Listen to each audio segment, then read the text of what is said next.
নমস্কার বন্ধুরা, welcome to my channel Mithu রান্না জনসন। আশা করি সকলে সুস্থ আছেন ও ভালো আছেন। আজ আমি আপনাদের জন্য নিয়ে চলে এসেছি দুর্দান্ত স্বাদের বিয়েবাড়ির ভেজ ডাল।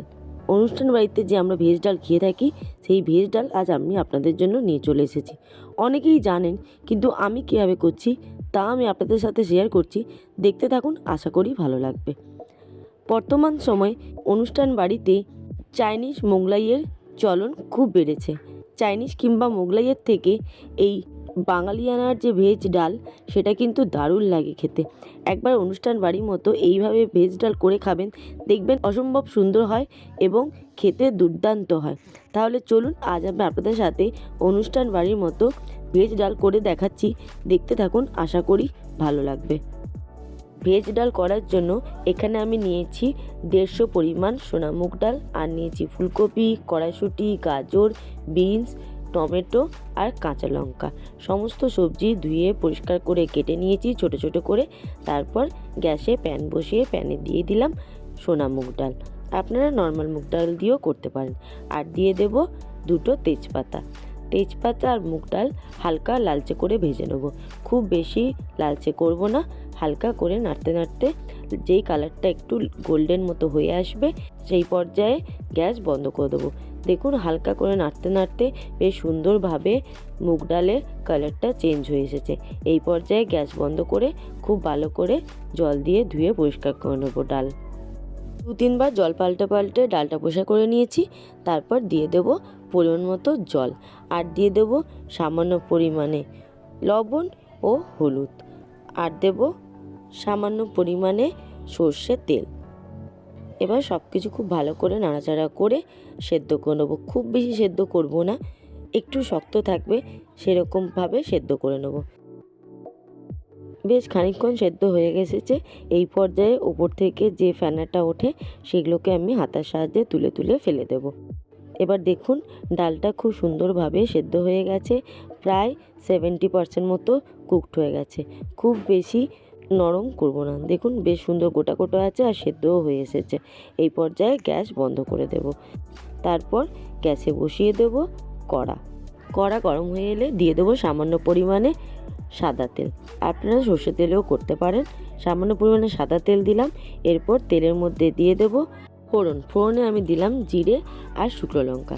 জিরে শুকনো লঙ্কা হালকা করে ভাজা হয়ে এলে দিয়ে দেব আগে থেকে কেটে রাখা গাজর। যে সবজি সেদ্ধ হতে বেশিক্ষণ সময় লাগে, সেই সবজি আগে দেব। গাজরটা একটু সময় লাগে, তাই প্রথমে আমি গাজর কুচিগুলো দিয়ে দিলাম। গাজর কুচি হালকা করে মিনিট 2 মতো তেলের মধ্যে নাড়াচাড়া করে নেব। তারপর দিয়ে দেব কেটে রাখা বিনসগুলো দিয়ে দিলাম। বিনসও হালকা করে মিনিট 2-3 গাজরের সাথে ভাজা করে নেব। এবার দিয়ে দেবো কড়াইশুঁটি দিয়ে কড়াইশুঁটিটা গাজর বিনসের সাথে আবারও হালকা করে ভেজে নেব। এই পর্যায়ে কিন্তু গাজরগুলোও খানিকটা সেদ্ধ হয়ে যাচ্ছে। এরপর দিয়ে দেব আগে থেকে কেটে রাখা ফুলকপি। সমস্ত সবজি আমার দেওয়া হয়ে গেছে। এবার সব সবজি একসাথে খুব ভালো করে মিশিয়ে ভাজা ভাজা করব। প্রায় 80% মতো ভাজা হয়ে গেছে। এই পর্যায়ে দিয়ে দেব সামান্য পরিমাণে আদা কুচি। দেখুন, আমি সমস্ত সবজি সাইড করে মাঝখানে দিয়ে দিলাম আদা কুচি।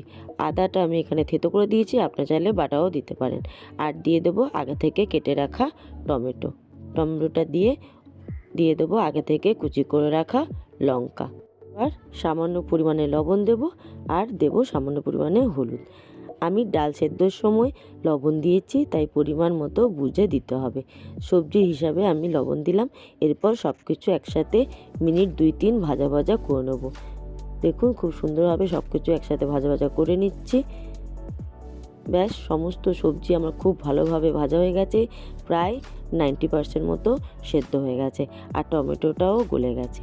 এই পর্যায়ে আগে থেকে সেদ্ধ করে রাখা ডাল ঢেলে দেব। সমস্ত ডাল দিয়ে দিলাম। সবজির সাথে ডাল খুব ভালোভাবে মিশিয়ে নেব। সব কিছু একসাথে খুব ভালো করে মিশিয়ে আরও মিনিট 3-4 মতো রান্না করে নেব। প্রয়োজনে একটু জলও দিয়ে দেব। আপনারা চাইলে শক্ত রাখতে পারেন, আপনারা চাইলে পাতলাও করতে পারেন, কিন্তু অনুষ্ঠান বাড়ির যে ডালটা হয়, সেটা না তো বেশি শক্ত হয় না তো বেশি পাতলা হয়। তাই আমি দেখুন মিডিয়াম ঘনত্বেরই ডালটা রেখেছি।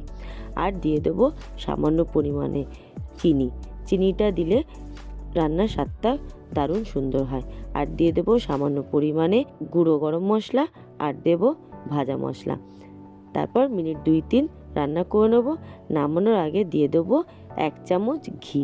ঘিটা দিলে এই ভেজ ডালের স্বাদ কিন্তু আরও বেড়ে যায়। দেখুন দুর্দান্ত স্বাদের এই অসম্ভব লোভনীয় ভেজ ডালটা কি সুন্দর লাগছে দেখতে, দারুণ সুস্বাদু হয়। এক থালা ভাত তো শুধু এই ভেজ ডাল দিয়ে নিমেষেই শেষ হয়ে যায়। একদম শেষের পথে সমস্ত সবজি পুরো সেদ্ধ হয়ে গেছে, ডালটা একদম পারফেক্ট তৈরি হয়ে গেছে। ওপর থেকে দিয়ে দেবো সামান্য পরিমাণে ধনেপাতা কুচি।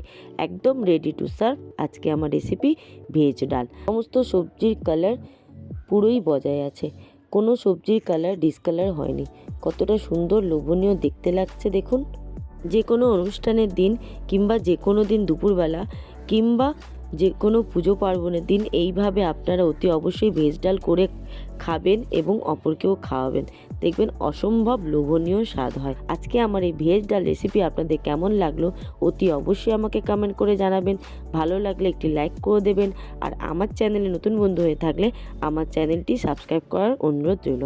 সাবস্ক্রাইব করে পাশে অল নোটিফিকেশানটা ক্লিক করে দেবেন, তাহলে যখনই যা দেবো তৎক্ষণাৎ আপনাদের কাছে পৌঁছে যাবে। আর আমার পুরনো বন্ধুদের জানাই অসংখ্য ধন্যবাদ। এইভাবেই আমার সাথে থাকবেন, আমার পাশে থাকবেন। আজ তাহলে আসি, খুব শীঘ্রই আসবো আরেকটি অন্য রেসিপি নিয়ে। ততক্ষণ ভালো থাকবেন, সুস্থ থাকবেন এবং সাবধানে থাকবেন। এতক্ষণ আমার সাথে থাকার জন্য অসংখ্য ধন্যবাদ।